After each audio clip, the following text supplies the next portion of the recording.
Hello, and welcome back to another episode of Skyrim Plus.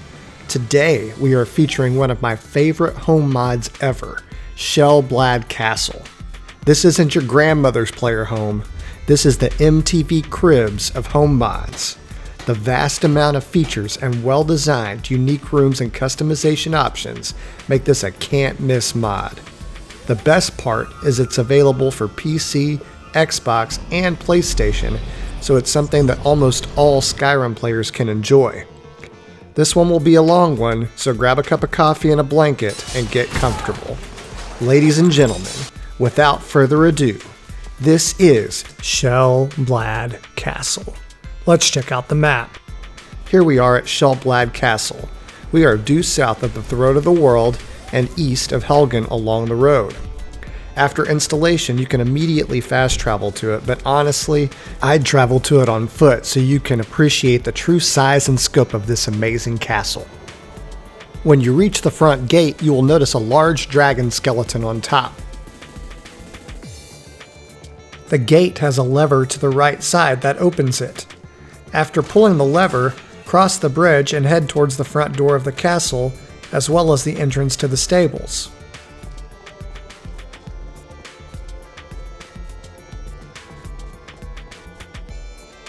A large, realistic dragon statue and fire graces the courtyard to illuminate the dark nights.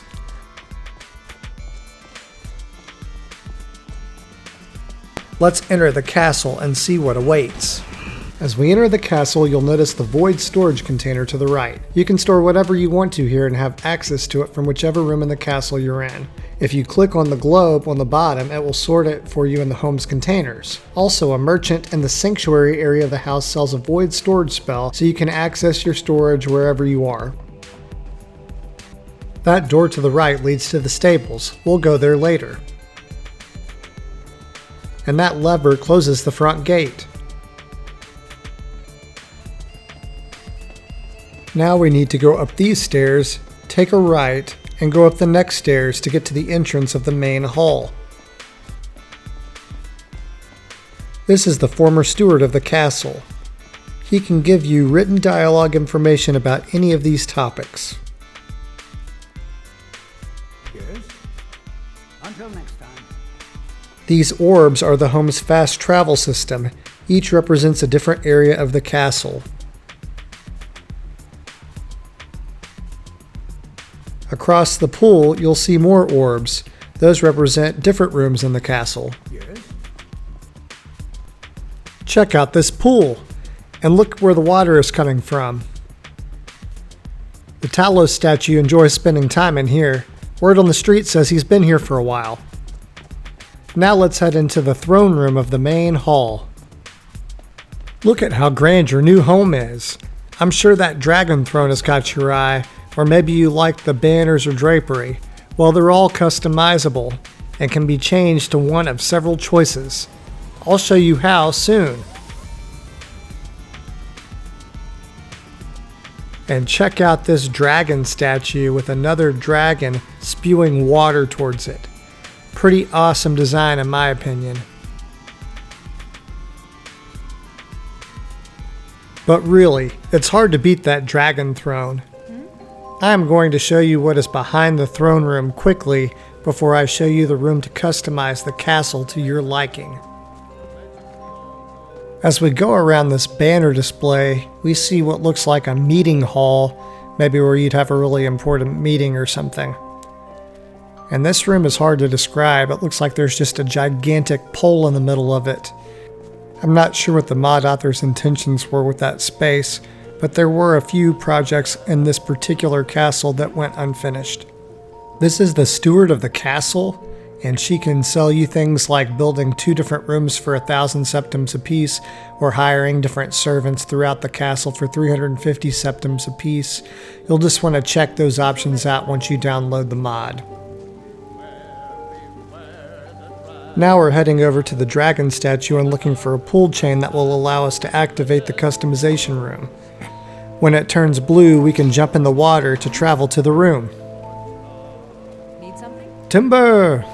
As we head into the customization chamber, we'll head left first and check on our options for banners. Whatever your choice, click on the stone mouths that kind of look like the 90s movie Tremors or the sandworms from Beetlejuice. When it turns blue, you've selected that choice. Next, you have some effects that affect frame rate options, like choosing to activate or deactivate the waterfall in the main hall, the pouring lava from the forge, special effects in some of the rooms, like the mercenaries that you can hire in the common hall. You know, you can deactivate the bard if you'd like. I wouldn't mind doing that myself. Or the court gesture. Just, you know, several options that deal with frame rate and if you want the features or not. Alright, and here you can pick which type of guards you want on the premises. So you've got several options. You've got Undead, Dwemer, Dawnguard, Imperial.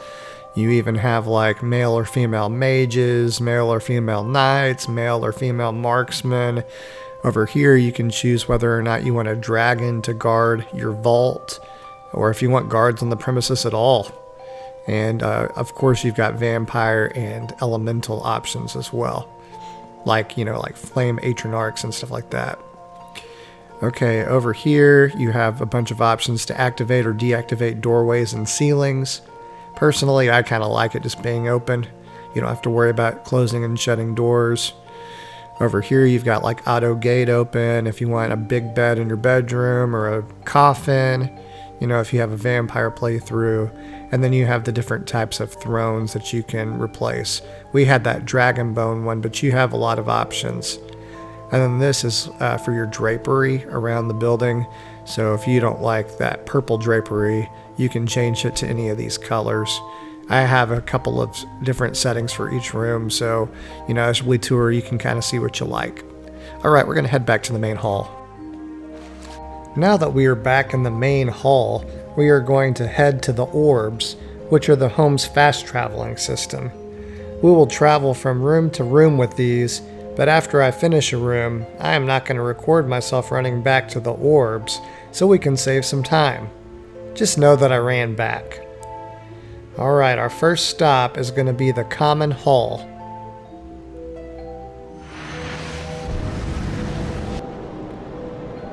In the common hall, you can recruit companions to take with you on your journey.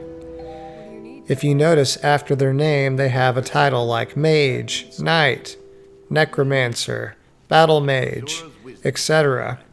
All of these different types of followers have been defined in a book that was in the very first Void storage when you walked in the front door. So if you're curious about what their capabilities are, you can reference that manual. Look at this cool hall that has been developed for them to kind of hang out in. And there are a lot of different possibilities here. I believe there are 30 followers in this room. These are one of the people that you can buy from the steward as your workers for 350 gold.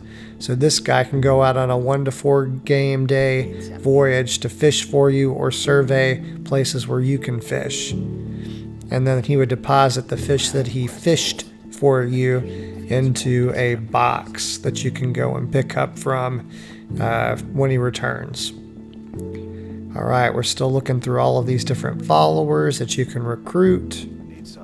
Look at this cool bar area over here. Wow, what a cool design. I really like those dark elf lamps back there. And then look at these large barrels of mead. And then you've got a little cooking pot back here. But this pretty much sums up this area. Let's head to the next one. Okay, we're ready to tour the forge, but I wanted to show you the doors to the forge from the main castle because I thought those were pretty unique. Okay, as we enter the forge, we're going to take a right, and here are 2 optional employees that you can hire from the steward. This lady is a jewelry crafter. She can craft jewelry for you. And then this guy can transmute ore for you, but both of those do it for a fee. Over here are the orb system for transportation. And to the left is your main forge area. Look at that dragon just spewing lava into your smelter. That's awesome. There's your smelter and your grindstone and some skill books and your workbench. And then look at this storage. It's kind of like the ingredients jars in some of the more advanced player home mods, where you have an ingredients jar for each individual ingredient. Well, it's the same for the ingots and the ore storage. Over here you have 3 more optional employees you can hire from the steward. That guy on the right can make armor for you, this guy can make weapons for you, and this lady can go on mining expeditions in both Skyrim and Solstheim. And then back here you have your own mine with every type of ore in the game, and yes, that does include Stalrim, and Heartstones, and Geodes. So, pretty cool resource for you. Okay, we're exiting the mine now. And here is your wood chopping block. Yes. And over here is where you store your dragon bones and scales. And look at that tanning rack. Have you ever seen a cooler tanning rack than that? I doubt it. And there's some more skill books. And then if you're serious about using your well-rested bonus, that 2 hours that you get of game time, then here are a couple of beds that are located in the forge so you can take full advantage of that time. Okay, to the right, we're going to go to an add-on area that you can buy from the steward. Remember when we said you could buy 2 rooms for 1,000 septims each? Here's one of the 2 rooms up here. This is the Spider Imbuing Spell Tome. Usually people use that machine, but they went a different route. Okay, we're going to leave the creepies and go tour somewhere else. Our next section of the tour is through the home's armory. As you enter the armory, you'll notice a large structure in the middle of the room that leads to a skylight. And look at the beautiful night sky. To summarize this space quickly, it holds a lot of armor and a lot of weapons. How many? Well, sir, I'm glad you asked. The armory has over 80 mannequins and over 500 weapons racks. They are spread out over 2 floors and all pretty much look like this. Very symmetrical design. Now you have the perfect space to display your victories over lesser warriors and mages that you've encountered along the way. Let's move on to the next section of the tour. Now we are entering the Sanctum of War. The Sanctum of War is a dynamic armor and weapons storage area.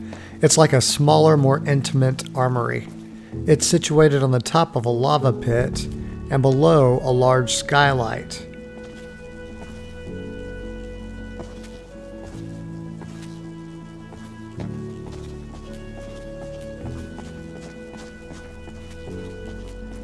For those of you that are used to playing Legacy of the Dragonborn, you're used to seeing armor displayed this way, but for those that aren't, that's what it looks like. We will run through a quick example of weapon storage. We'll click the display, go into our inventory, and find some daggers to arrange. Now we'll select an iron dagger, an orc dagger, and a steel dagger. As soon as I leave the menu, you can see the iron dagger appear. And there's an orc dagger. And there is the steel dagger. This was the Sanctum of War. Now we're entering the home's living quarters. As you come into the living quarter, you'll notice a huge bed surrounded by fireplaces and cool stonework. I noticed the white drapery. And remember, that's something you can change in the customization chamber if you want to change the color. Look at those cool trees, those huge water fountains, and then you've got these balcony views, and look at that sky. Whoops, we jumped too far and we jumped off to another ledge, but no worries because it's round about the same place. So we'll come out and take a look at that sky one more time, and now we'll head back in. Okay, now that we're heading back in through that balcony area, we're going to go and look in the closet real quick. It's to your left up here. And then you have a lot of name storage for different things like your jewelry, your clothes, your hats, your helmets, your armors, etc. And then you have this little pool down here if you want a quick swim. And then I wanted to show you one more thing in the living area. On this fireplace that's to the left of the bed, you'll want to turn this candlestick. Ta-da! But you didn't expect that, did you? A secret room in a huge castle. Alright, we've got some empty bookshelves over here, and a shortcut door to the Sanctum of War. That rhymes. Okay, we've made it to the home's kitchen and gardening area. We're going to take a left up here. You've got some cleaning supplies, some tools, and a well. There is a huge fire and cooking pot. That window looks really nice. You can see out to a little courtyard, but it's just for looks. You can't go out there. Over here is the sous chef. She's working away on the oven. And there's the master chef. He's one of the employees that you can purchase from the steward. This lady is also able to be purchased from the steward, and she can go and forage ingredients for you. Alright, we're headed into the garden area, which is one of my favorite areas of any home. And this one is particularly awesome, as you would anticipate. Alright, every soil that has a plant in it was vacant, and I planted it up for the tour to show you which soils worked and which didn't. There were some soils that didn't work, but you've still got a great number that do. I would say this is about first place as far as number of soils, besides maybe like Bluff Home or the White Run Garden. But yeah, anything that's planted, it works. Alright, this is just a great representation of what you can expect, but we're headed to our next area of the tour. Okay, now we're going to tour the sanctuary, and if you're a mage or an alchemist, you'll love this area. You've got a huge tree in the middle, and surrounding the tree are the 13 standing stones, so you've got access to all of the stones, and then the shrines are spread out next to the bookshelves around the circle of the room. This book right here controls where you put the books. If you click on the left page of that book, it controls the left bookshelves, the right page controls the right bookshelves. You have several vendors and specialty people that you can buy from the steward in this area. This lady sells a lot of alchemical ingredients, and she is rich. But you really want to find this guy over here, this dark elf. He sells some special spell tomes that you can't get from anyone else, like conjuring your special mount and your void storage, and all of these locations throughout the castle. There are actually more locations, but I've already bought some of them to use for myself, and those would be available for you. The next area of the home is enchanting, both figuratively and literally. To the left, we find an arcane enchanter, and on the other side of the room, we find a staff enchanter with an optional employee you can hire to craft staves. Look at how cool that model looks. This next area is an add-on through the steward for an Atronach forge. It costs 1,000 septims. Some of the models are modded too, so I will leave links in the description below. The next wing of the sanctuary takes you to an area that has a few beds for followers, and it has a few more mannequins and weapons racks. It's identical on the other side, so we'll skip running over there to see it because it's the same thing. Okay, now we're going to head towards the alchemy area. The man on the mushroom can sell you scrolls, and then check out this alchemy lab. Probably the coolest I've seen. Alright, over here on this mushroom you have some potion storage, health, magicka, stamina, poisons, buffs. They're all separated. And then in this area, that's just for looks. Okay, this guy over here can forage for alchemical ingredients, 500 for Skyrim, 750 for Solstheim. This lady over here can sell you different types of potions. And it's not just one potion, it's like a horde of potions. So just remember that. And then this area is this really huge garden with lots of alchemical ingredients. Alright, this is the sanctuary. Hope you liked it. Till next time. Now we'll take a tour of the lair. In the lair you can choose some animals or some different creatures to be your follower that aren't human. And you can recruit one of them at a time. And I'll show you how to cancel out and switch at the end. But you have 4 different rooms of these possibilities. The first contains a Spriggan, these animals from Apocrypha, like a lurker, Wisp Mother, a Spectral Hound. Oh man, who doesn't hate fighting those things right there? You have some Atronachs. and that's room 1. We have 4 rooms in total, and you have the space in between where it has the automatons and stuff like that, like the Centurion, and those can be your followers too. You just click on it to be your follower, and then it starts following you. Even though it doesn't give you any dialogue, that's what it does. There are the Reiklings, a giant, some gargoyles. Now, it doesn't allow you to get these trolls. It says that they're glitched and they're working on it, but it just gives you an error message. There's a Reikling on a bristleback. You have these miniature dragons, and they're different colors because those are the different levels. Like there's a miniature ancient dragon, a miniature blood dragon, etc. Hagraven, werewolf, all sorts of different types of Falmer, a bullnetch, Chorus and Chorus hunters, a frost giant, looks like a little miniature Karstag. So yeah, that's room 2. Oh yeah, you got some spiders over here too of different varieties. That was room 2. We've got 2 more to go. This one's a little bit more normal. These are your like animal followers in here. So you've got your different types of bear, Ashhopper, Dawnguard dog, regular dog, Skeever. You've got your veiled deer, your elk, your bristleback, a mammoth, even though he looks a little glitched there, a horker follower, that would be kind of interesting. Foxes. You could have a cow follower, wolves, a goat follower, saber cats. I like that veil saber cat, that looks pretty sharp. Okay, we're going to go into the last room of potential recruits.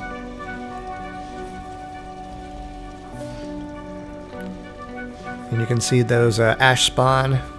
That's a frozen vampiric Falmer. You've got some shade warriors of different strengths. Draugr. Oh, a bone dragon. That's kind of interesting. Deathhound follower. A dragon priest follower. A zombie spider. A hulking Draugr. Whenever I hear that name, I think of Hulk Hogan. More Draugr. There's lots of different types of those. Lots of different types. Alright, and that was our 4th of 4 rooms. So if you want to keep one of those followers, you just click on them. And if you want to cancel them out, you look for this guy, and it gives you dialogue to cancel them by hitting Remove Creature Companion. Then you can pick another one. Alright, that's it for this area. Let's move on to the next. This area is called the Trophaeum. It is filled with trophy bases ready to display your hunting prowess. There are large trophy cases for your larger, more impressive creatures in the main area. There are also many side rooms for smaller displays. I will quickly show you one of the side rooms. As you continue around the circle, there are 12 more of these rooms, but they all look the same. To gain a trophy, you have to obtain ingredients from your hunt. It usually takes 5 to 10 hunts to get enough ingredients for 1 skull trophy. We also have 2 employees down here, one of which is a taxidermist and the other is a soulmancer. You bring the taxidermist recipes specific to what he needs to make your trophy. You can see all of the available trophy options in his dialog box. Earning trophies helps your character accumulate ethereal shards to be used in the Hall of Ascension. If you want to go bigger, the Soulmancer tells you how to craft a Dragon Soul Stone so that you can use it to summon a defeated dragon, whether it be wild or named, as long as you slay the dragon, collect its heart, and trap its soul. You can also find this man wandering the halls. He can give you more general information about earning skull trophies and ethereal shards, as well as how to update their count. These are the highlights of the Trophaeum. Now we are touring the Barracks. As expected, the Barracks have lots of beds for your potential followers.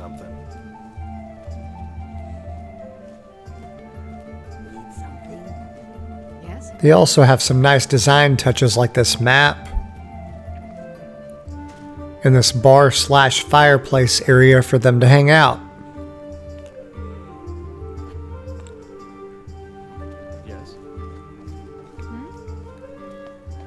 Down here you have a lot of weapons racks, training dummies.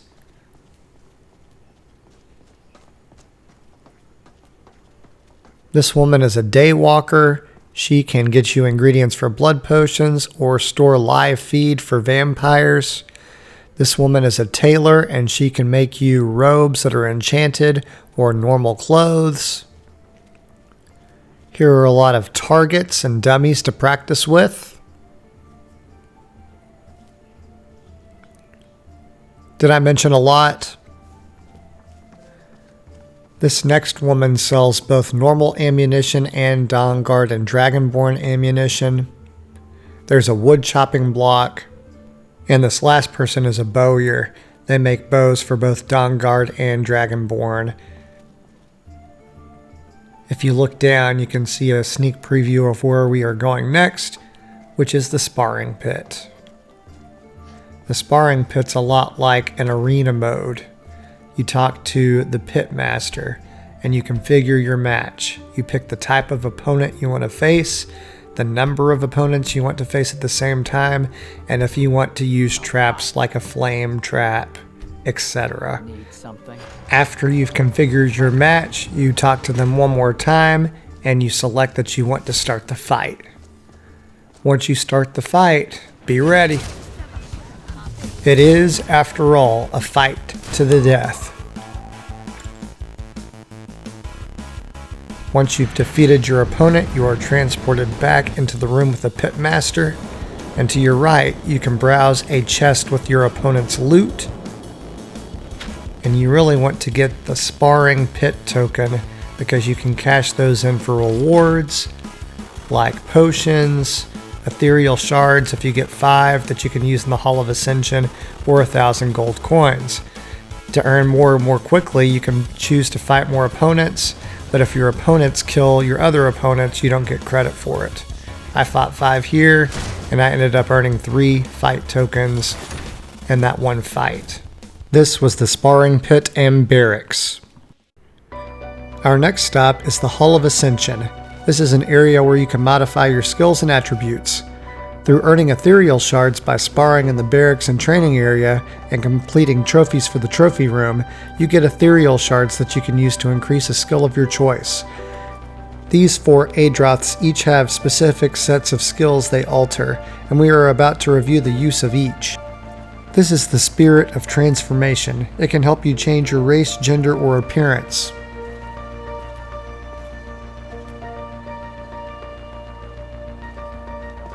This one is called the Spirit of Valor, and it can increase damage, protection, resistance, shout recovery, and speed and endurance, like their carry weight, noise reduction, walk-run speed, weapon attack speed, etc.